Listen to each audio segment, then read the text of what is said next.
In the glittering world of American high society, where power is measured in stock portfolios and social standing is dictated by the exclusivity of your guest list, I found myself an outsider, a pawn in a game I didn't choose to play.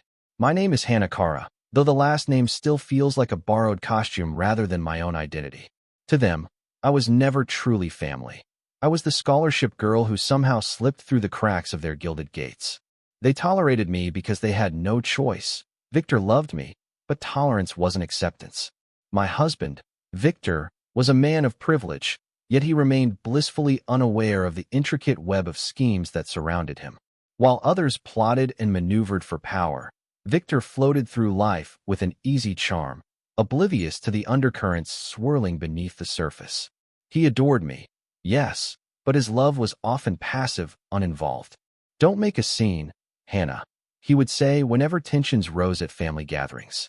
His words weren't cruel, but they stung all the same, as if my very existence were a potential disruption to their carefully curated world. Then there was Nathaniel, my father-in-law, a man whose wealth was vast, but whose soul seemed hollow. Born into privilege, he inherited his fortune and multiplied it through connections rather than innovation. To Nathaniel, money equaled worth, and since I lacked both, I was nothing more than a blight on the Cara family tree. He rarely spoke to me directly, but when he did, his tone dripped with thinly veiled disdain. Once, during a family dinner, he remarked that my humble origins might hinder Victor's ability to secure certain business deals. The room fell silent, except for Bianca's mirthless laugh. Bianca, the epitome of everything I despised about this world. She was Victor's older sister, the golden child of the Cara dynasty, and she ruled her domain with an iron fist wrapped in silk gloves.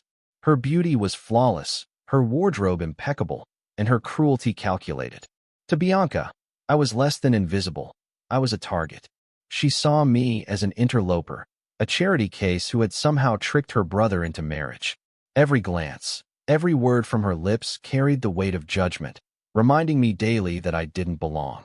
The night of the Starlight Gala crystallized everything I'd endured for years. As I entered the grand ballroom, resplendent with crystal chandeliers and marble floors polished to a mirror shine, I immediately noticed something glaringly absent, a place setting for me. Bianca smirked from her seat at the head table, her crimson lips curling into what others might mistake for a smile. "Oh, darling," she purred, loud enough for nearby guests to hear. "We only reserved seats for important guests." The room erupted into titters, some genuine, others forced, but all cutting deep. Victor stood frozen beside me, offering me a napkin to dab at the red wine Bianca had accidentally spilled down the front of my pristine white gown. "Just let it go," he whispered, his usual charm replaced by awkward silence.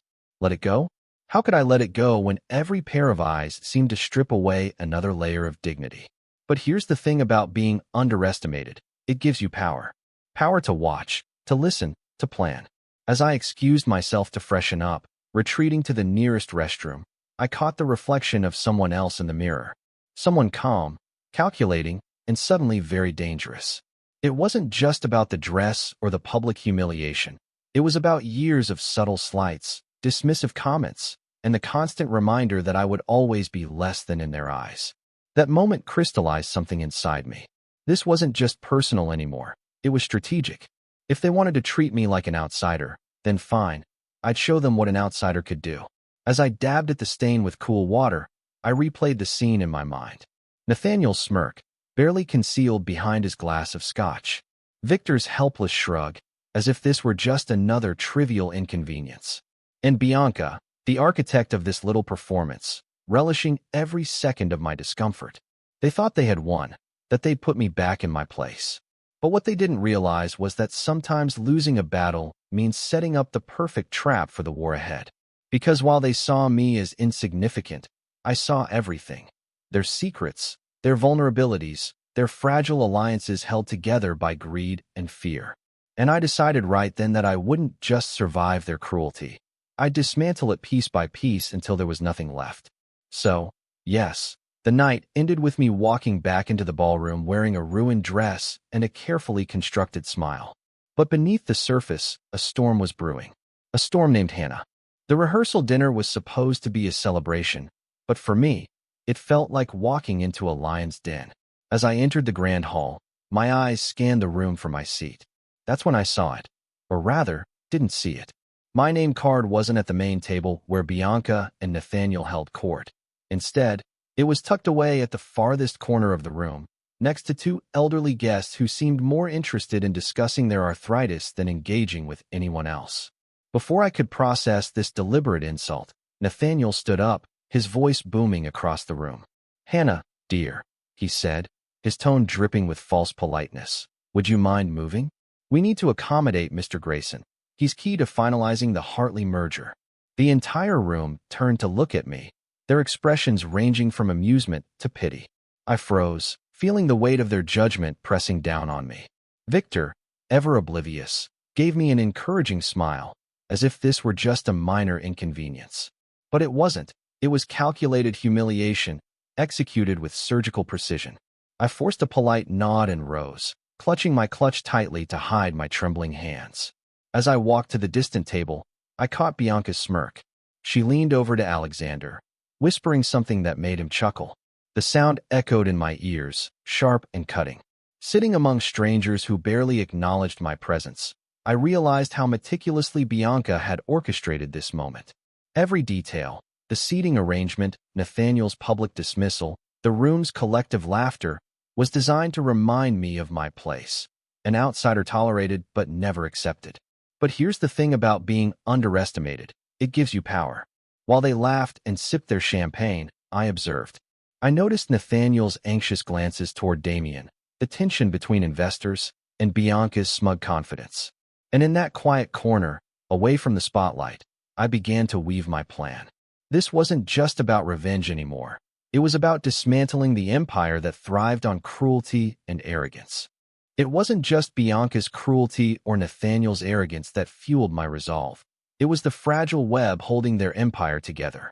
The Cara family thrived on appearances, leveraging connections, and exploiting others for profit. But beneath the glittering surface lay cracks I could exploit.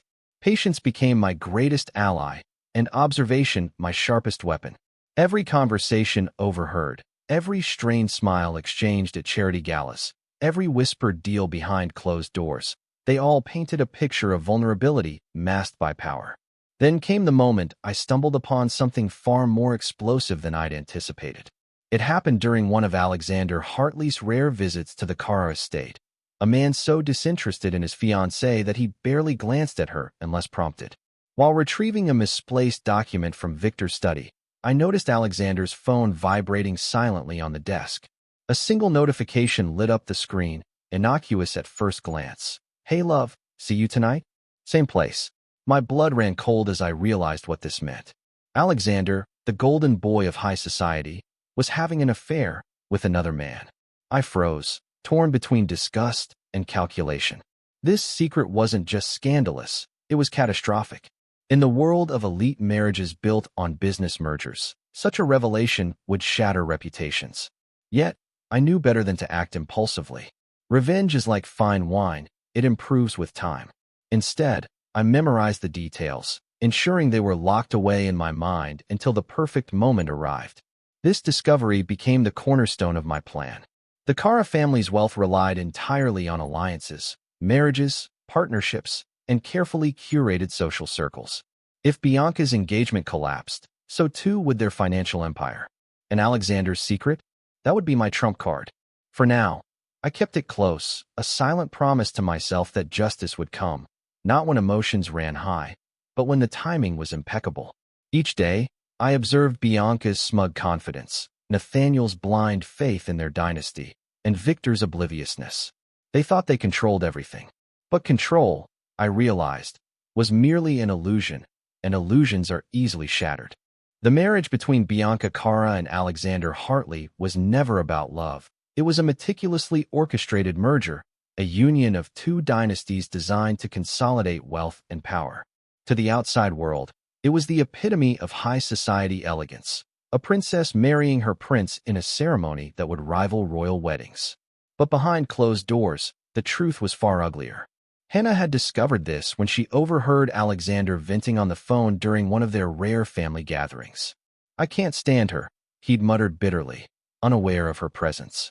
"She's insufferable, but Father says this deal is non-negotiable." The words echoed in Hannah's mind like a death knell for Bianca's carefully constructed facade. It wasn't just an insult, it was ammunition, and Hannah stored it away, waiting for the perfect moment to strike.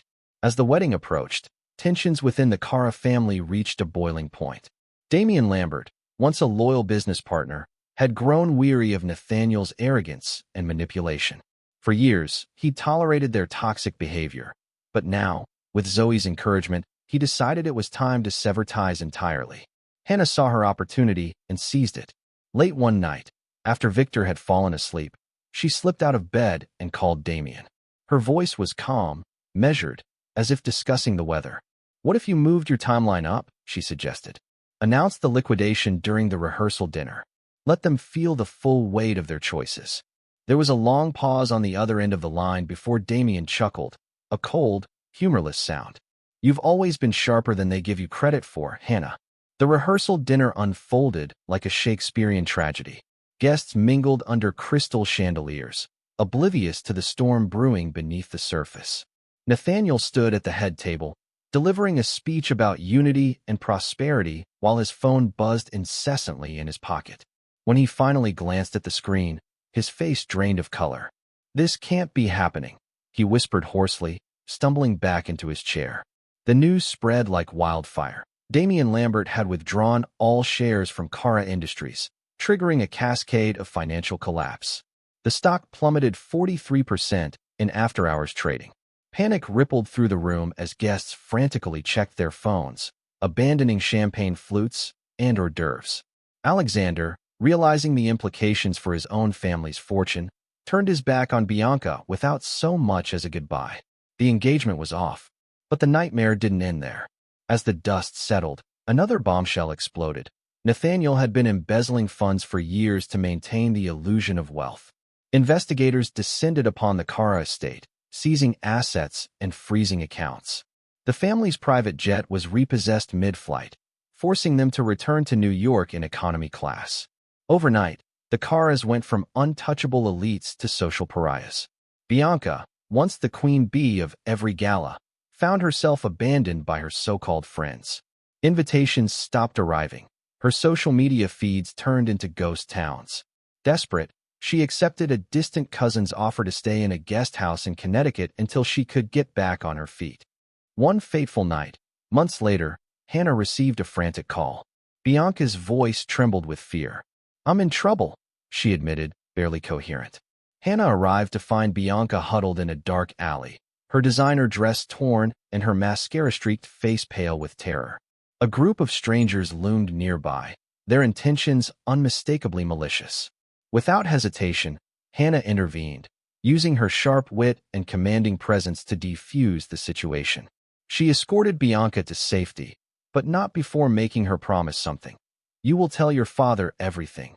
The lies, the greed, the cruelty. No more pretending." Back at the crumbling Cara estate, Bianca confessed her role in the family's downfall, her voice breaking with shame. Nathaniel, humbled and broken, listened silently, his eyes filled with regret. For the first time, he saw the damage his actions and his daughter's ambition had caused. Hannah watched from the shadows, her expression unreadable. This wasn't about forgiveness, it was about accountability. The Cara dynasty had crumbled, but perhaps, in its ashes, something honest could grow. The transformation of the characters in this story was as profound as it was inevitable. Hannah, once dismissed as a mere accessory to her husband's name, emerged as the silent architect of the Cara family's downfall. But with power came a haunting question, one that gnawed at her conscience late at night when the world fell silent. Was she becoming what she despised? In the days following Bianca's public humiliation and Nathaniel's financial ruin, Hannah found herself wrestling with an unsettling realization. She had orchestrated their destruction with precision, but the satisfaction she expected never came. Instead, doubt crept in like shadows under moonlight. One night, the ghost of her past visited her in a dream. Her father, long gone but never forgotten, stood before her, his eyes filled with both pride and concern. "Justice is not revenge," he said, his voice firm yet gentle. "It's an opportunity to change, not just others, but yourself." When Hannah woke, tears streaked her cheeks. The words lingered, echoing through her thoughts like a mantra. That morning, she made a decision. She would forgive Bianca, not out of weakness, but out of strength. Forgiveness wasn't absolution, it was liberation.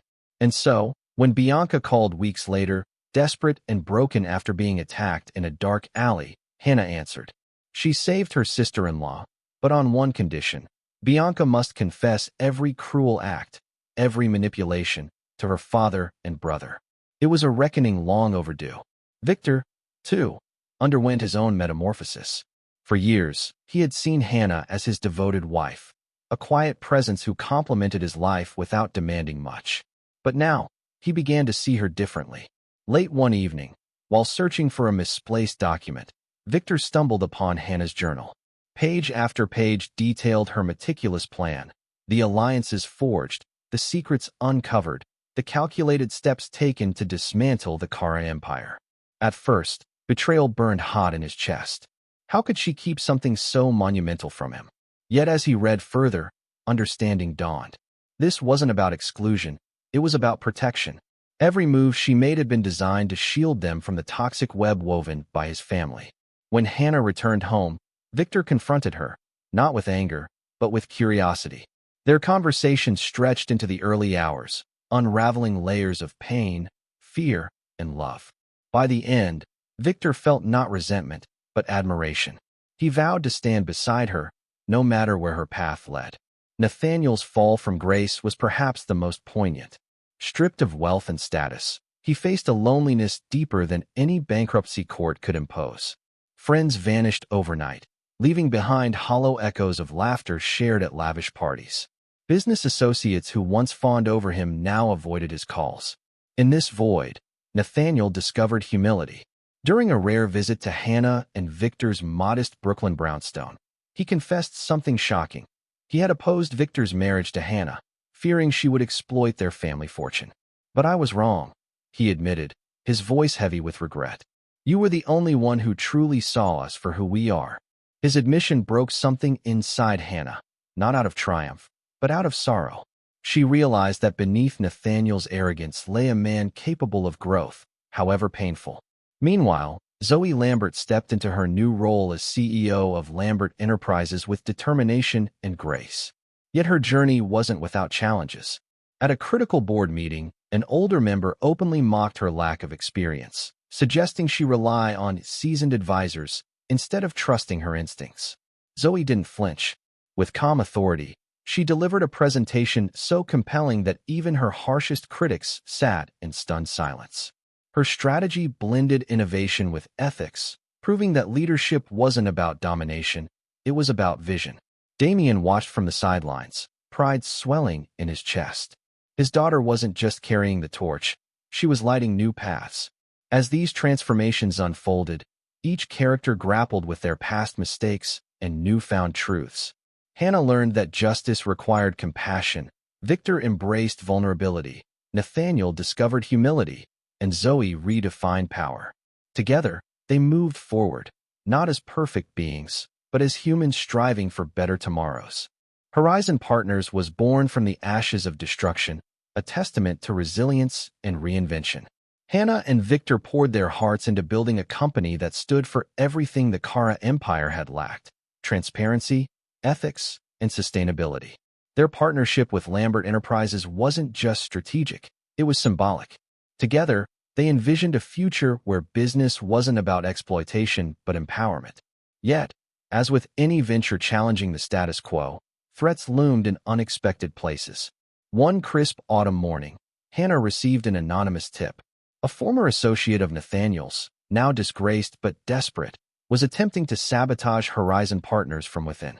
Using forged documents and planted rumors, he sought to discredit their fledgling firm before it could gain traction. The stakes were higher than ever. Failure meant not only losing their livelihood, but also undoing everything they had fought so hard to achieve. Hannah immediately reached out to Zoe, whose sharp instincts and access to Lambert's resources proved invaluable. Zoe uncovered the plot during a tense late-night meeting at her father's penthouse office. "He's banking on fear," she said, spreading evidence across the table. "Fear that people won't trust two outsiders trying to change the game." Her voice softened as she looked at Hannah. "But we're not outsiders anymore. We're survivors." With Zoe's help, they devised a counter-strategy, exposing the saboteurs' motives through meticulous documentation and public accountability. By sunrise, the threat had been neutralized, leaving Horizon partners stronger than before. Months later, under the glittering lights of Zoe's wedding reception, Hannah reflected on how far they'd come. As Zoe and James shared their first dance, their joy radiated like a beacon of hope, a reminder that love, when untainted by greed or ambition, could flourish beautifully. Hannah felt Victor's hand brush hers, and together they stepped onto the dance floor. Beneath the silver glow of the moon, they moved as one, partners in both life and purpose. In Hannah's hand rested the antique fountain pen Damien had gifted her, a symbol of patience, precision, and integrity. It wasn't just a keepsake, it was a promise. Power, she realized, wasn't about domination or revenge. True power came from creating something enduring, something honest. As the music swelled around them, Hannah whispered to Victor, "We've built something real." And for the first time, she believed it completely. Justice, I learned, is not a swift strike, it's a delicate balance. It requires patience, clarity, and the courage to confront not only the flaws of others, but also the shadows within ourselves. As Hannah stood on the balcony of their modest Brooklyn brownstone months after the Cara Empire's collapse, she reflected on this truth. The pen Damien had gifted her rested in her hand, a symbol of precision and restraint. It reminded her that true power wasn't about destruction, it was about creation. Yet, even as she celebrated the fall of those who had wronged her, guilt lingered at the edges of her conscience. Had she become like them? Had her quest for justice blurred into vengeance? The answer came one evening during a quiet conversation with Victor. "You're terrifying," he'd said with a mixture of awe and admiration, "but I love you for it." His words weren't just praise. They were a mirror reflecting the duality of her actions. Yes, she had dismantled a corrupt system, but she had also walked perilously close to becoming what she despised.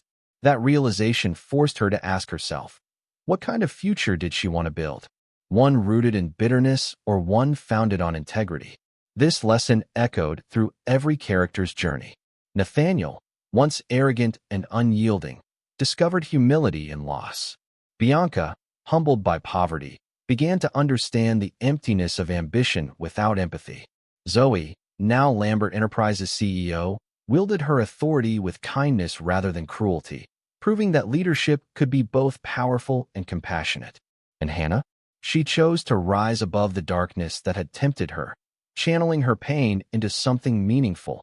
Horizon Partners, a company built on transparency and ethical values. The past couldn't be erased, but its wounds could heal if met with purpose. Every choice they made, from Victor leaving his family's toxic legacy behind to Zoe rejecting superficial alliances, shaped a brighter future. Love triumphed where greed failed, sincerity overpowered deceit, and redemption became possible for those willing to face their mistakes. Yet, Hannah knew that justice wasn't an endpoint. It was a continuous process. To achieve it meant confronting uncomfortable truths, not just about others, but about oneself. As she watched the moonlight dance across the city skyline, she whispered the words her father once taught her. True justice doesn't destroy, it transforms.